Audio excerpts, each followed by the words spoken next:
beautiful facility here. How long have you been in this space? We've been here for 7 years, but we're very fortunate. We're right in the middle of town.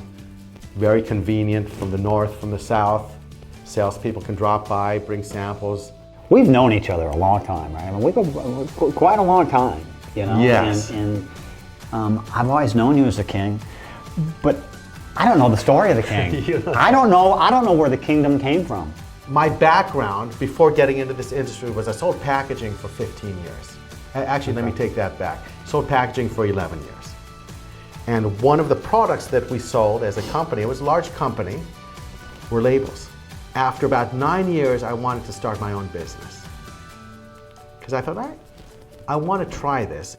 So I researched a lot. You know, I put together my own spreadsheet and data on all the companies that I could on what they do, what machines they have, that kind of thing, as I was investigating. So that's when I sort of made the decision. And that decision was pegged when I made the commitment was when I registered for class at Fullerton Junior College. So Fullerton Junior College has a Flexo program. I went and took a class to learn how to print. As I started that class, I figured I needed 3 things, okay? I needed someone to run the press. I needed to get I wanted a Webtron 650 because that's a industry workhorse. I needed cutting dies. And during the class, there was a company up in LA shut their doors forcibly. But what happened there is they had an auction, but I was able to get the cutting dies. So at that auction, I bought the customer service manager's office, a pallet jack, and cutting dies. So we had 1 out of the 3 components that we needed. Okay. Coincidentally enough, there was another label guy who I met through my search and analysis of label companies. So long story short, we negotiated. So he had a Webtron, and he had someone who ran the Webtron, who, you know, if he sells his company, this guy needs a job. Right. This guy happened to be an excellent printer. So then we were able to put it all together probably in about 2 months. I'm gonna say June 2002. During this process, I was trying to figure out a name for a company. San Diego, there's a bail bondsman called King Stallman. You know, he was the best marketer in San Diego, in my opinion. So that was one thing. Another thing is up in LA, when I went out with another guy from a label company to pick his brain, took me to a place called Taco King. You know, I was trying to figure out a name. I'll be the label king. So I'm the label king. I love it. So I anointed myself. There's no official. The title. I usurped the title in a coup of other label companies. So that's how I got the name, the Label King.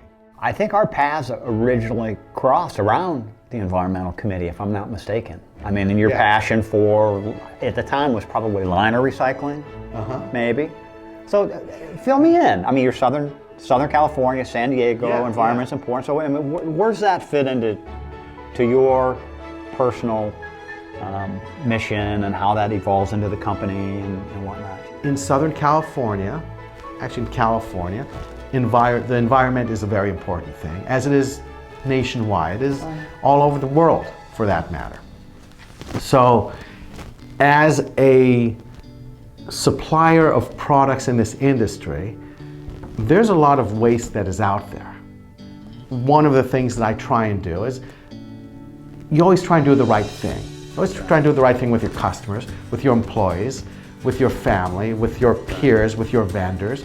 Doing the right thing can sometimes be difficult, but everyone knows how to do the right thing or what the right thing is. If you do the right thing, good things will happen.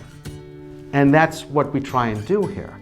So doing the right thing is to try and figure out what to do with the liner. So customers, oh yeah, that's great. And again, I had no idea what was happening and not happening nationally. Right. So then Cal Frost, who is a mentor of yours, a mentor of mine, so that's who I somehow hooked up with. I don't remember how, but somehow I got his name. So I talked to him, and he was like, "Ah, that's the greatest thing. Yeah, let's do it." So he facilitated that. He embraced it, so we started, working with him to recycle the liner, which was great.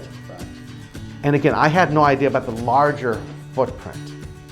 My first TLMI meeting was in Arizona, so I went to the meeting, and I'm a small converter in San Diego, and by all the leaders, the label leaders who are there, leaders who I read about in the magazines. Right. And now all of a sudden I was talking to these people, and they're like, "Oh, hey, welcome up, this is great, glad to have you here." And I'm able to pick their brain and learn things about all kinds of stuff. I was like, "Oh, wow, this is amazing." And then they had the environmental meeting, and Cal's like, "Oh yeah, I got to go to the meeting." "Oh, great. I don't know what's going on. I just want to figure it all out." And Cal's up there, and Cal gets going. He's all, "Is Robert Parker here?" Yeah. "Well, Robert Parker's doing something that all of you," and he starts going on, and I'm just sitting there going, "You're telling all these people what I'm doing? I'm trying to figure out what they're doing." But then I realized that the organization, everyone's learning from other people, and that's the spirit of the organization, is to try and figure things out together. So then I realized, which totally blew my mind, that people weren't recycling liner on a regular basis. And then you think about it, it's like,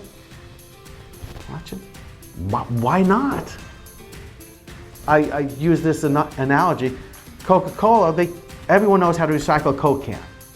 Everyone knows how to do it. It's up to the individual whether they're going to take that empty can of Coke and throw it out the window. Are they going to put it in the trash? Are they going to put it in the recycling bin? But people know what to do.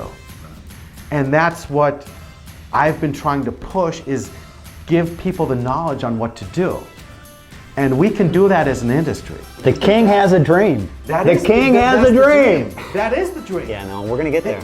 And we're getting there. We are getting there. But using TLMI, and getting back to that, is, as a small company, it's my own money that I'm spending.